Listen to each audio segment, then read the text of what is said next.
Blog Talk Radio. Hello, and welcome to Shedding the Bitch Radio, where you can discuss, debate, and get advice on how to discover and shed the bitches of fear, insecurity, self-doubt, and negative mindsets so you can realize your dreams and life purpose and create and accelerate the riches you want in life. Join us here live every Tuesday at noon Eastern and dialogue with us at 818-572-2910. You can also chat with us at Blog Talk Radio /SheddingTheBitch or share your stories on our website at SheddingTheBitch.com. Whatever the bitch is that's holding you back from living your life to the fullest, it's not worth giving up the riches in life that you deserve. So call in now and let Bernadette Bowes know what's holding you back. 818-572-2910.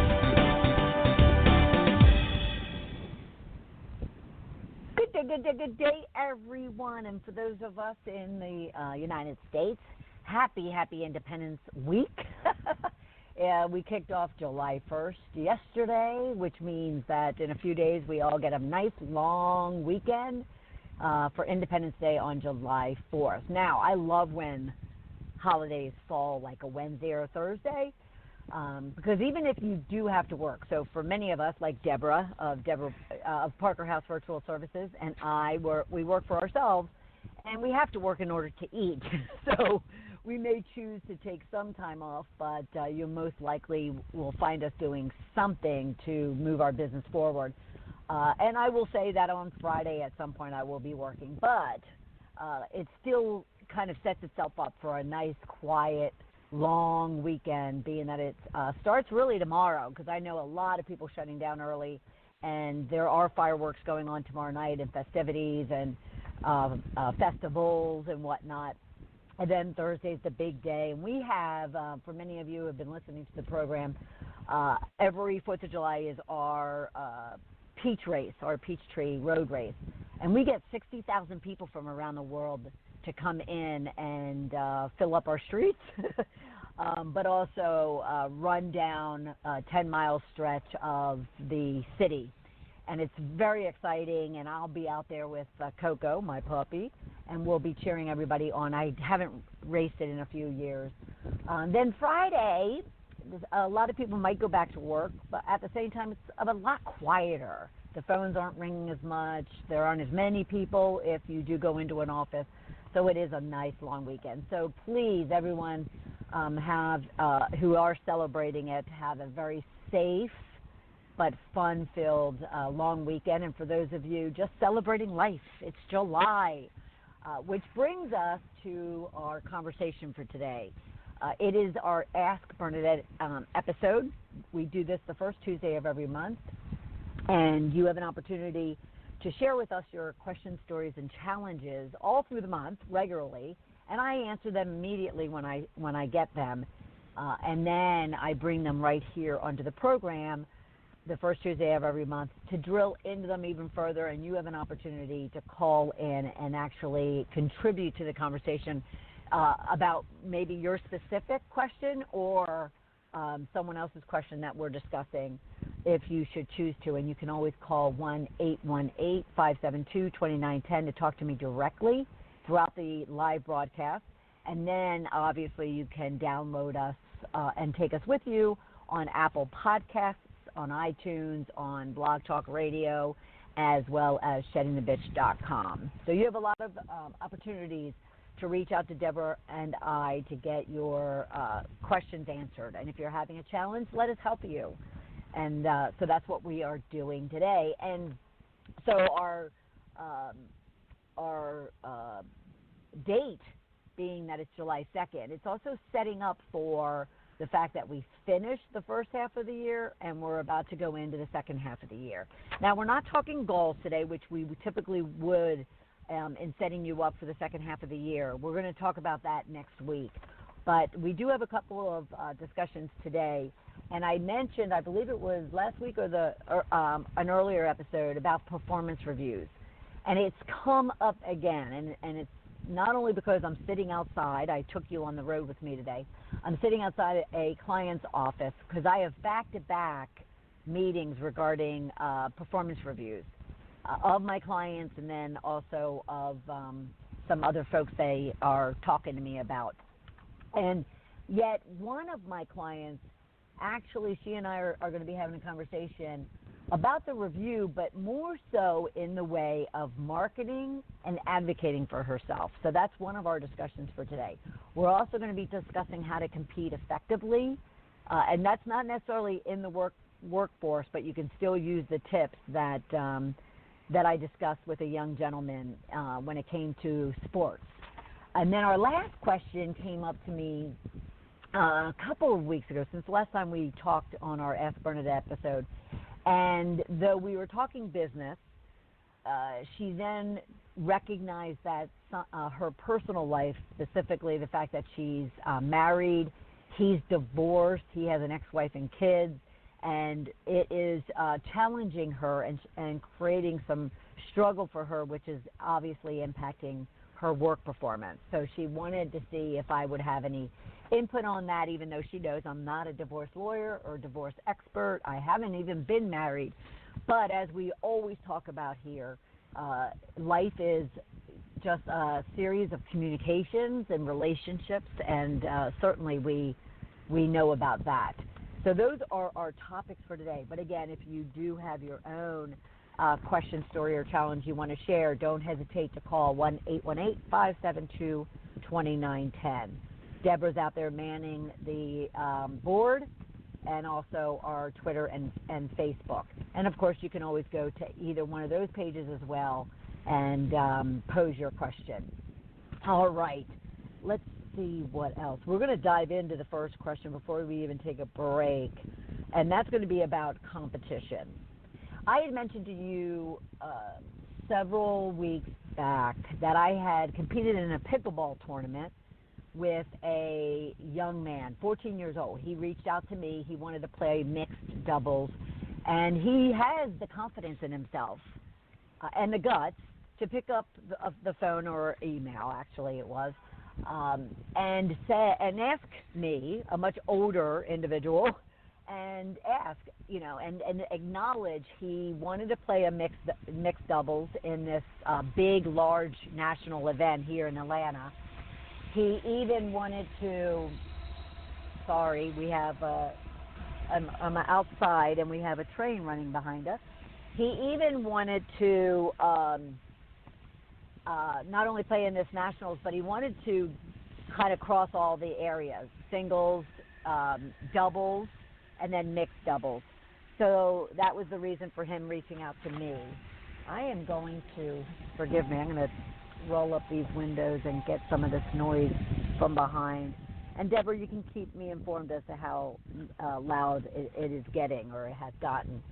So anyway, so he had the confidence in himself to reach out and ask me. And I said, absolutely, let's do it. Well, we had a very good time playing, and we did well. I won't say we did really well, but we were far from sucking it.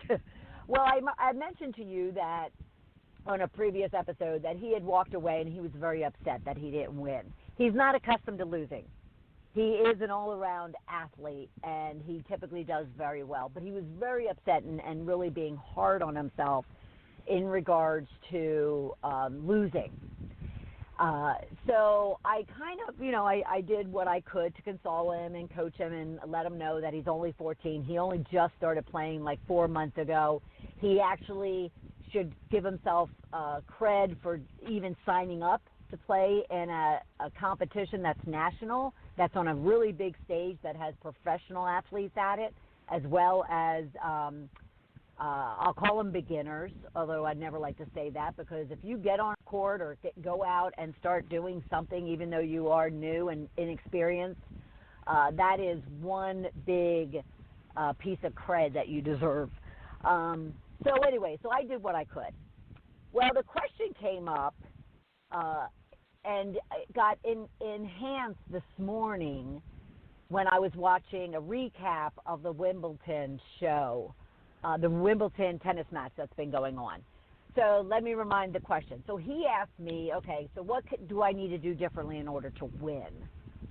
And I gave him tips and advice, and that's going to be repeated again today. But I'm going to be reaching back out to him because this morning they were recapping the match between Venus Williams, a 38-year-old phenom herself and a master of Wimbledon, who's won 5 singles matches herself over the years, against a 15-year-old up-and-comer by the name of Corey. She goes by Coco, but Corey Goff, and we will call her Coco, and not just because my puppy's name's Coco. But something she said really made me pay attention and then think of Mason. And what she had said was, I never played on a court so big, but I had to remind myself that the lines are the same size. So let me repeat that, and then I'm going to kind of tell you what caught my attention. I never played on a court so big, but I had to remind myself that the lines are the same size. What she was basically saying is she's played matches, a lot of them. She's played on big stages. Granted, her admission is not as big as Wimbledon. But what she was also saying, too, is she's playing against her idol, one of the biggest names in tennis, which made the stage even that much bigger. Yet, she points out, that the size of the tennis court's the same, no matter if it's at the Wimbledon Stadium or it's at a local tennis park or tennis center. The size of the tennis court is the same. So all she focused on during her matches, and she killed her. She killed Venus. I believe, and don't quote me, I believe it was 6-2, 6-4. So she got her in 2 sets, and, she basically just wiped her out. But she said that she was able to do that by reminding herself and keeping herself calm that she's played the tennis court before. She knows where the lines are. She knows where she needs to hit it. She knows how she needs to cover the space because it's no bigger or no smaller than what she's familiar with. So that caught my attention because I thought to myself, that's what Mason needs to remind himself. So here are my tips and advice for anyone, whether you're competing, out in a sport, or you're competing in a classroom, maybe you're competing in the workplace, maybe you're competing in your own business against other competition. You know what you need to do to win. You know what you need to do to win. So just let me remind you of a few things in case there's times when you get in your own head and you kind of forget. So the first one is, in Mason's case, I specifically emphasized to him that he needs to be realistic. He needs to really evaluate and assess what he's up against even before walking in, which I'm sure in this case Coco did. She recognized, okay, I am, the first draw of the whole darn tournament, and Venus Williams is in it, and she's going to be playing against her. So what does that mean? Forget about the fact that she's going to go and she's going to study her tapes, and she's probably been doing it for years now since she's played tennis herself. But she needs to also really pay attention to what does that mean to my psyche, that I'm playing my idol. I'm playing with the woman that I've looked up to all of my life at my tender age of 14, or she's 15, Mason's 14. But what is that going to do to me? What is that going to cause me to, get inside my head about? So being realistic about the age, the experience, the degree of expertise. Obviously, Venus has decades in this case. Mason and the people that he's playing with, because he joked behind his tears about the fact that he was playing against 50, 60, and 70-year-olds, and he was losing. And I said, Mason, consider your age and your degree of experience and expertise. Forget you've been playing this particular sport for only several months. Your degree of expertise in it is far behind everyone else's. They have so much more experience, and they know the environment, the surroundings, the situation that they're playing in, and they're able to adapt. So you just need to learn to adapt. Then the other question, and this came up in the conversation with Coco, because her father, Corey, is also her coach. But it came up, and I loved how he put it. When you go out and you compete in the workplace or in a sport or in a hobby or in a relationship, you also have to be your own best friend. And that kind of goes back to self-care and how you talk to yourself, how you treat yourself, how you feed yourself, how you fuel yourself. So all of those aspects have to be to better yourself, have to be to care for yourself. So you know that old adage that we talk a lot about here as well, but you know, when you're on a plane, put the mask on yourself first before helping other people, and that's because you got to take care of yourself first before you can help other people. And then that statement about being your best friend went on to say you need to talk to yourself well. She admitted she won because she kept herself calm and she didn't get overwhelmed with everything around her, or even with the woman on the other side of the net.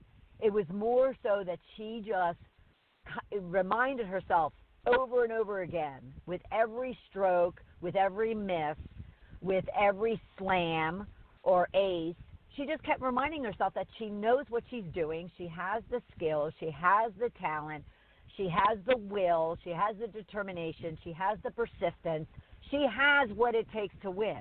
Mason has and had, even in our matches, what it takes to win.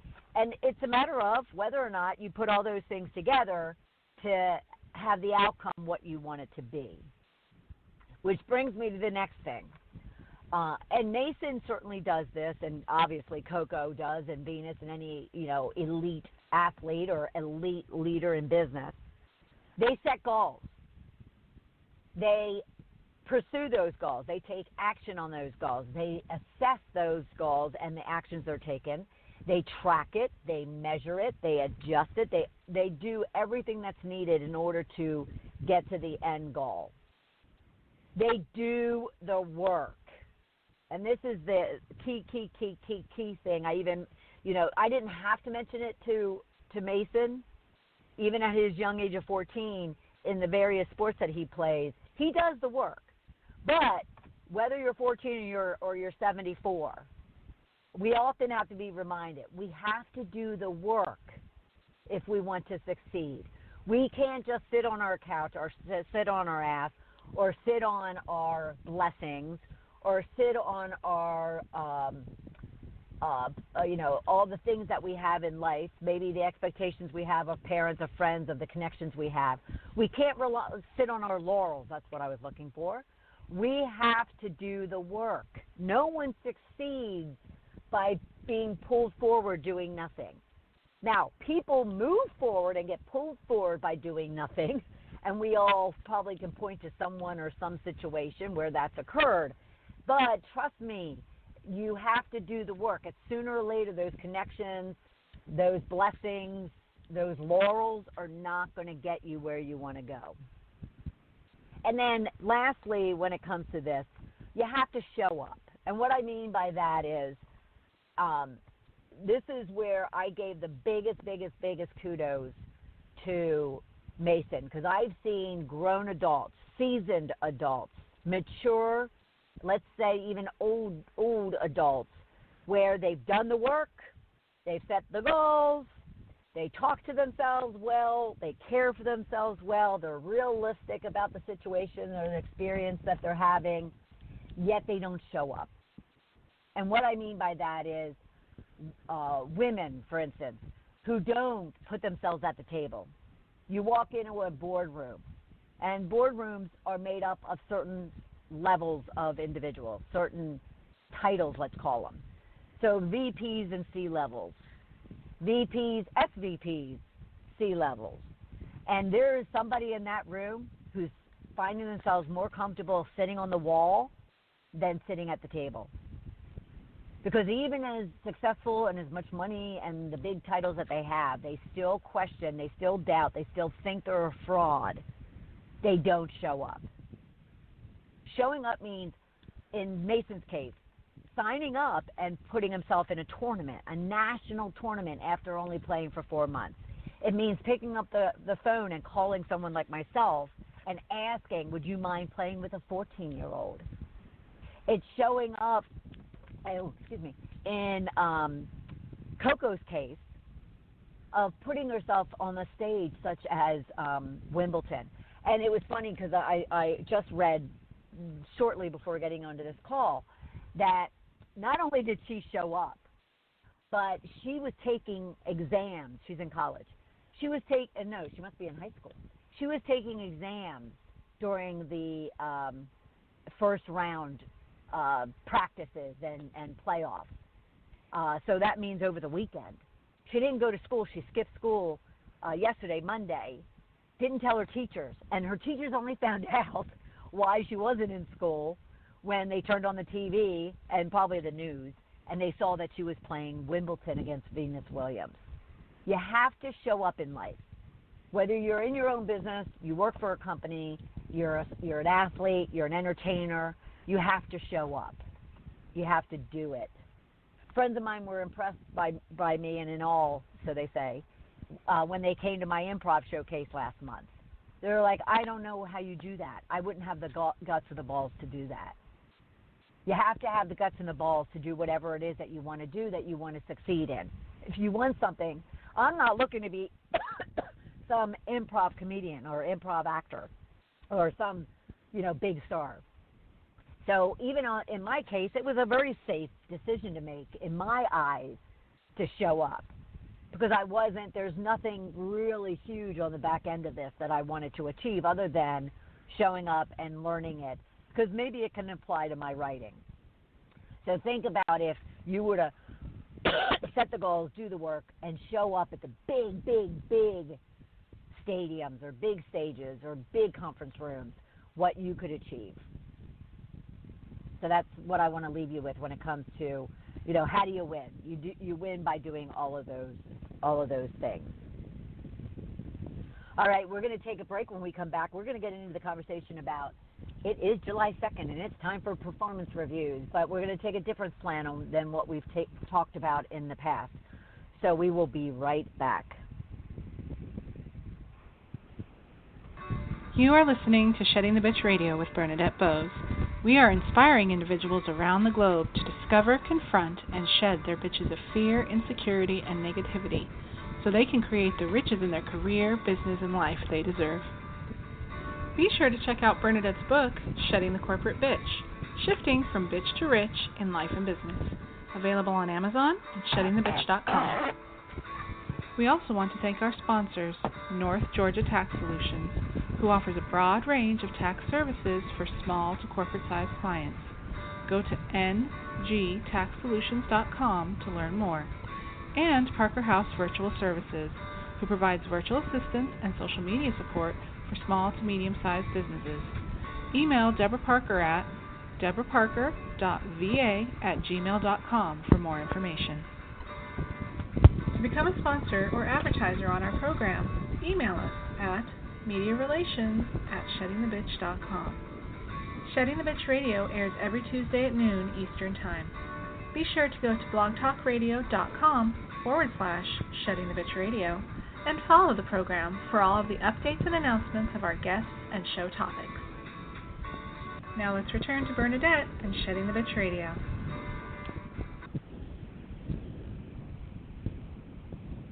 Welcome back, everyone. This is our Ask Bernadette episode where I take your questions, stories, and challenges and provide you some tips, advice, and sometimes tough love.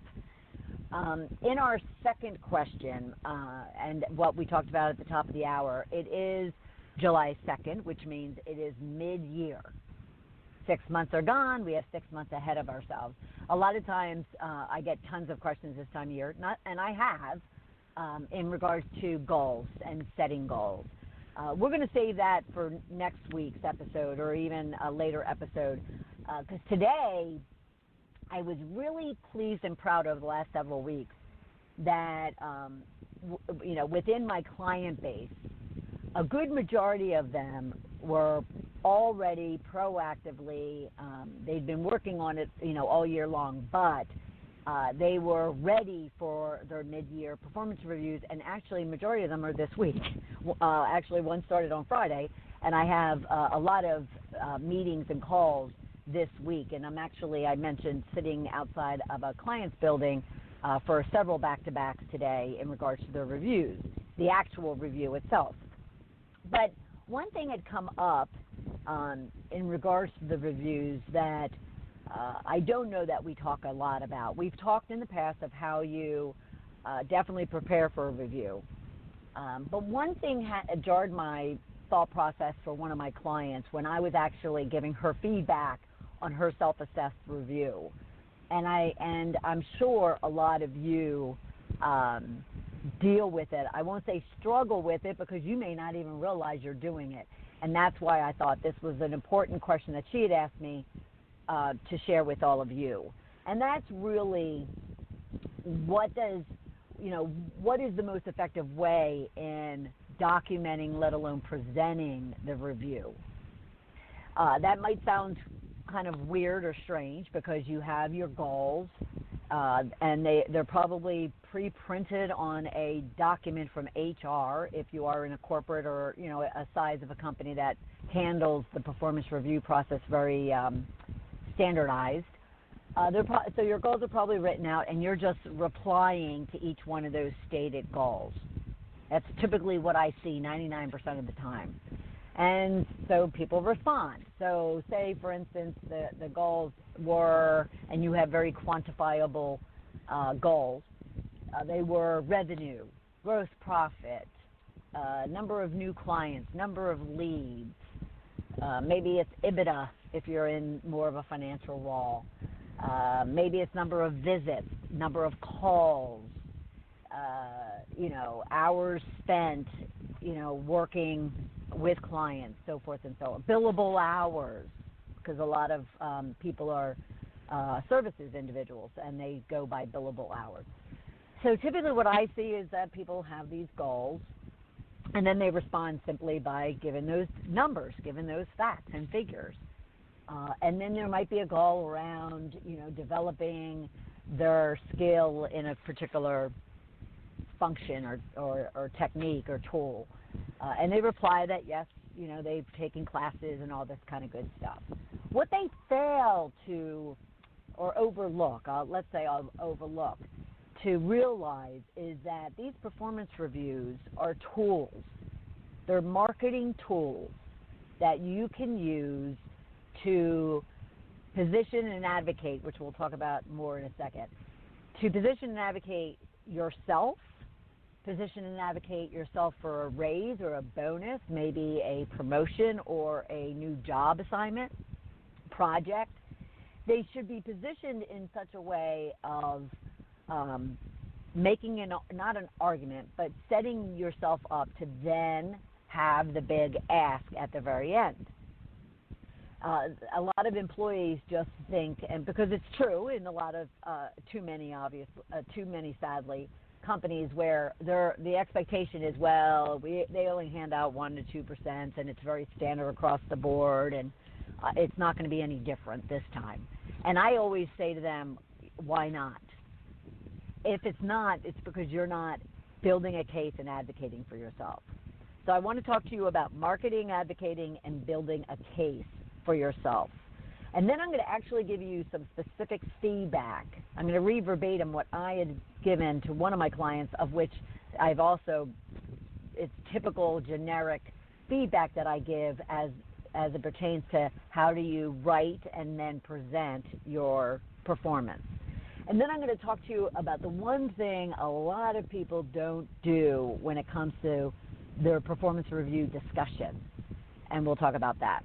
So let's start with the fact that these performance reviews, yes, they're a documentation of how well you're doing or maybe targets you've missed and areas for improvement. But like I said, these are used by managers to then assess who's ready for the next job, the next advancement, the next project, the next move, maybe a move to a different group or a different part of the organization, or maybe physically move to a different region. They're used to determine succession plans. So if your manager leaves, who's going to be, ready and slotted into that space? And therefore, there might be more training and development that they actually put on you and focus on you because you're in that succession plan now. And a lot of people don't think about that. A lot of employees, a lot of my clients don't consider that when it comes to presenting their performance review and advocating for themselves. Excuse me. Another thing is they're also used by management, HR, for sponsoring, for mentoring, and for coaching opportunities of an individual. So everybody, the manager gets all the reviews back. They see, opportunities from those reviews for who should be mentored, who might, benefit from a coach, who that manager might want to sponsor and start not only putting it in a succession plan, but really just taking under their wing, even if you don't know that they're doing it. So that's the sponsoring. And if you want to learn more about sponsors versus mentors, coaches, you can go back to our episode at the beginning of the year where we talked about that. And again, Blog Talk Radio, Apple Podcast, sheddingthebitch.com. So this performance review document should be presented in that way. Now, some people, some clients even, they don't have a self-assessment process as part of their performance reviews.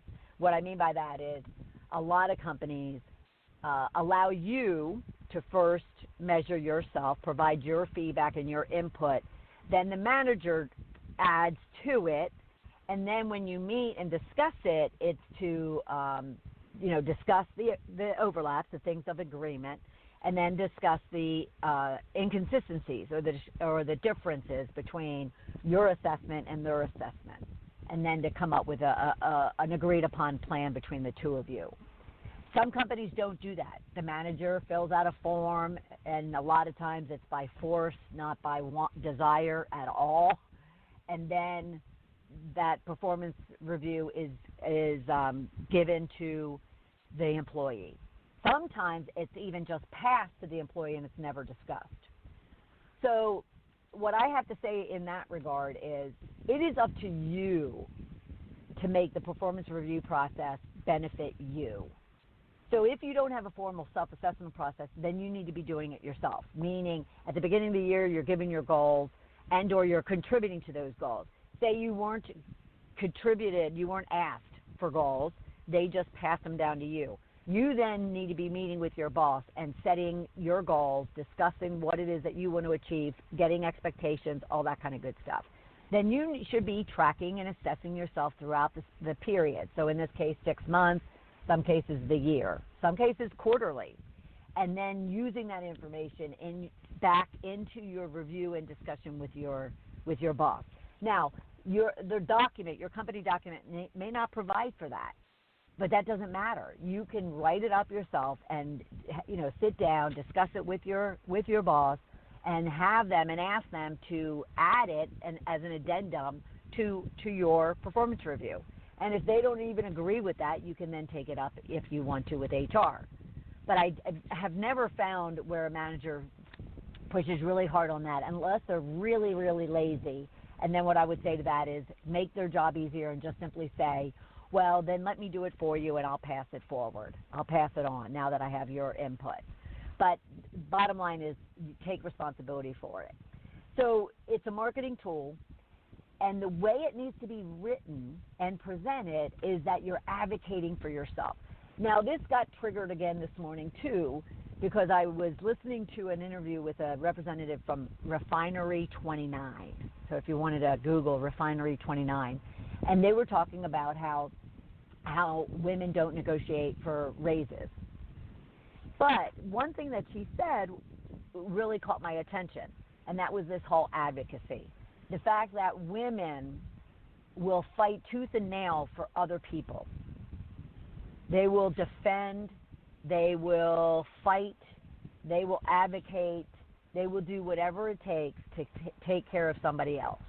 Well, you need to turn that advocacy onto yourself. You need to use that same passion, that same fight, that same drive, that same determination to present your own performance and advocate for yourself, whatever it is that you want.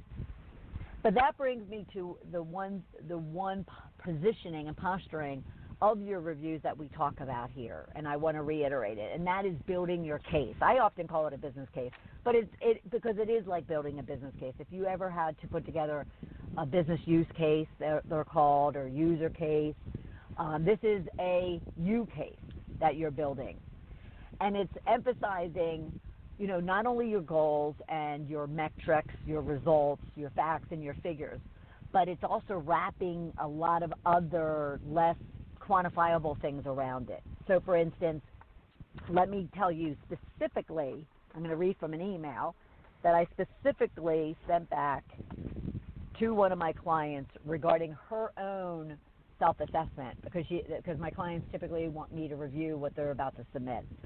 So I basically said, can you use, so this had to do with quantifiable facts and figure type of metrics, which many of you may be responsible for: revenue, profit, customers, leads, billable hours, so forth and so on. So obviously you have a goal and you're going to state what you actually did the first 6 months. And then I'm amazed because in analytics and analysis that your managers are looking at, it will always have a plus or minus increase or decrease performance assessment of that metric. And yet we tend to, I see in performance review, even when it's positive, let alone negative, we tend to forget to add that piece. So if you, like I looked at my clients, there was an increase to profit, there was an increase to EBITDA, there was a change in the number of days of cash flow, so forth and so on, to the better, by the way. And so you should emphasize that. You should show that it's a increase of 25% in revenue, brought on 8 additional customers, put on 30% more billable hours, decreased in cost, or even in profit if that's the case. But you want to kind of show that the impact that you're having to the business. And that's what all of these things are going to touch on. You need to be contributing your contribution, your impact, your improvement, your even need for improvement to the business, to your team, and to yourself as part of your review. So I go on to say, so in addition to the tactical and factual comments, also add anything about the content, about the contribution, about the improvement, about the kudos that were received, whether it's about you or your team, from people throughout the 6 months. You want to make sure that if there's been people giving you praise or testimony or recommendations or referrals, you notate that. You can even notate the specific person. Maybe it's a client, so notate the customer company name, what it was about, what did they say. Add those things, add quotes, add statements to your performance review, building that case, advocating yourself, and marketing yourself. I also had mentioned to her that she should mention not only that she attended, so a lot of people will put on there, number of networking events and what the networking events were, what the training was that they took, what the conferences were they attended. What they failed to notate is what they took from it, what they got from it, and how those pieces of information, those nuggets, that knowledge, that handout, that material, that content, how it was going to be useful to them going forward, let alone maybe their team or the company. And so don't just list that you attended training or attended this, software boot camp or this conference. What did you take from it? Because that's what they're looking for. They send you there, they pay for you, they invest in you. What are you taking from it that's beneficial to you and then others? As well as if you are participating in outside or inside networking groups, mastermind groups, industry conference groups or expert groups alliances, forums. You want to mention all those too. And one big reason for that, again, you're building a case, advocating for yourself and marketing because you have an ask at the end of it. So, and the ask can be very, very, very broad. You could be asking, for a better raise than the standard. You could be asking for a bonus. You could be asking for more vacation time. You could be asking for a new project, for a promotion, for advancement, whatever the case might be. But you also might be asking, a number of my clients I have a number of clients who come to me on their own because maybe their companies don't invest in coaching. But they still see the value and the benefit of it, so they come to me directly and they pay for it out of pocket. Well, I have them attribute in their performance review that that's what they're doing, that they have hired a personal / professional coach, a leadership coach, whatever they want to say, which has given them these benefits. And then their ask is, I would love it if the company invested in it and paid for it versus paying for it out of my pocket. So there's a lot of different asks that you might have as a result of your performance review, and therefore you need to present it, write it, and present it in a way that's advocating for yourself. Make sense? All right. Now, the last thing I wanted to make sure we mentioned in regards to this subject that a lot of people overlook when it comes to their performance review. Now it's the actual discussion. What they overlook doing is ensuring that by the time they leave that meeting, they have every answer, every concern. They have every question answered. They have every concern addressed. They have every uncertainty resolved. And so let me give you examples of what I mean by that. I have a number of clients, especially because I have several new clients. They're not sure of really what their role and responsibility is because they've had new management come in and it's never really been laid out for them. I have one who really doesn't know who they report to because it's a matrix environment. So they have multiple people that they support, and yet they don't know who their main stakeholder is, their main boss that they should be answering to, that they should be getting priorities from, and it sends them into this state of stress because of that. They also don't really know what's going on with whatever changes might be going on in their organization. So the big thing that you need to ensure that you're prepared for and you don't leave the room until you have it done is getting every one of your questions and stories and challenges addressed. If you have a question about anything, a concern, you need advice, you need tips. Let me give you a really quick example. Last week I was with one of my clients and their manager, and I knew of a big question that she had, and I came in late, but I sensed by the discussion that I was now sitting in on that she had not gotten around to asking that question yet. Well, we're about to leave. We're actually kind of moving our chairs away from the table and standing up, and she had not broached that question. So I kind of jarred her, and I kind of egged on her, herself. I won't say her memory, because she knew, but for some reason she was apprehensive. And, got her to finally ask the question. And, it only took 3 minutes. She got the, question addressed, and it made her feel so much better because of the fact that she now had clarity around what she had been stressing on for weeks upon weeks. So ensure that you're using these as opportunities to get your questions addressed. All right? All right, we're not going to even take a break. We're going to keep going to ensure that we address this one last question that I was given, and it's about divorce. And I'm going to have to cover this in just 3 or 4 minutes. But I will ensure, I already talked to the individual who asked me this question, but for yourself. And I will be sure to get all of it addressed, and if not, we'll put it up as a blog post on sheddingthebitch.com, and any of you can reach out to me directly at BernadetteBose@sheddingthebitch.com if you need more details. So the scenario is she's been married to this man for 3 years. He has an ex-wife, and he has grown children, and I'm talking late 20s, 30s. So there's not a lot of reasons for her and the ex-wife to have to engage, except for the fact that now it's getting more to engagements and marriages and that kind of thing. Well, her ex-wife, the ex-wife, won't allow him to bring her to anything. So she was asking me, how do I handle this? How do I, effectively work with this ex-wife in order to ensure that I can be at these events? And it doesn't come down to, which a lot of you might be knee-jerking at the moment, it doesn't necessarily all come down to the husband. Now, the husband plays a key role.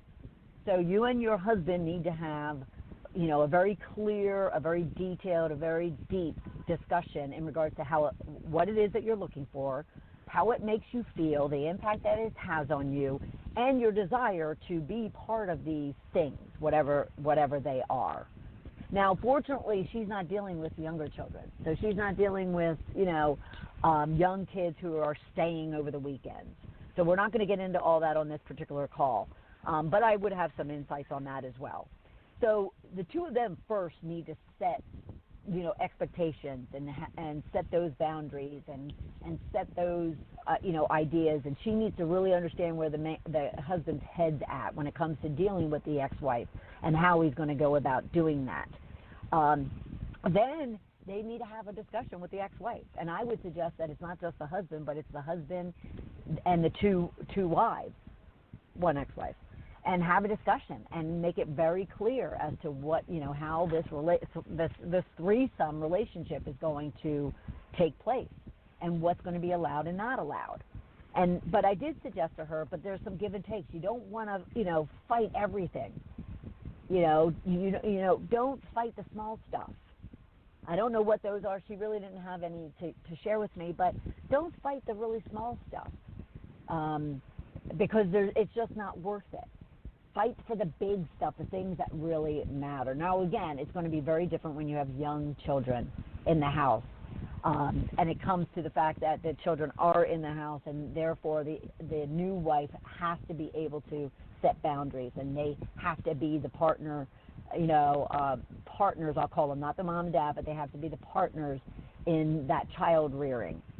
But in this case, they just have to set expectations. What I had also suggest to her is she needs to take responsibility for any of the impact. And what I mean by that is if it's impacting her mentally, physically, emotionally, in any way, shape, or form, she needs to take responsibility to shift herself out of that situation. She needs to figure out how to put this woman in a box and how to frame the relationship in such a way that it's not negatively impacting her, not stressing her out, not even, now this wasn't the case with this individual, this potential client, but in this case, or not in this case, it could be that, the relationships have broken up, marriages have broken up because of exes. And that's just not, that's not what you got married for, is to let an ex to destroy it. So you need to figure out how you're going to work in this, conflicted type of arrangement. And then you need to kind of stop yourself. You need to stop yourself from the ugly self-talk or outward talk. You need to be the better person. You need to be the one to go to the other party, in this case the husband, and get him involved to also, get this situation handled.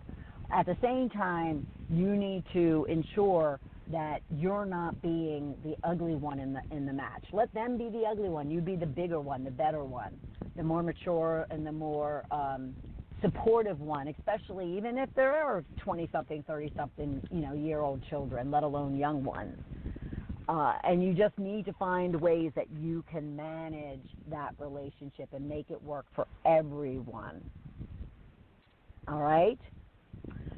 So those are our conversations for today, our questions that you have asked over the last several weeks. And we, like I said, we do this the first Tuesday of every month. However, You can be putting them out on Facebook, on Twitter, on our Shedding the Bitch pages. You can send them to me directly. I get most of them, as I mentioned, on LinkedIn, sheddingthebitch.com. Send them to me at BernadetteBose@sheddingthebitch.com. I will address them immediately, and then on the first Tuesday of every month, bring them right here on Shedding the Bitch Radio. So you can download and take us with you if you weren't here live, and or if you want to replay them or you want to share them.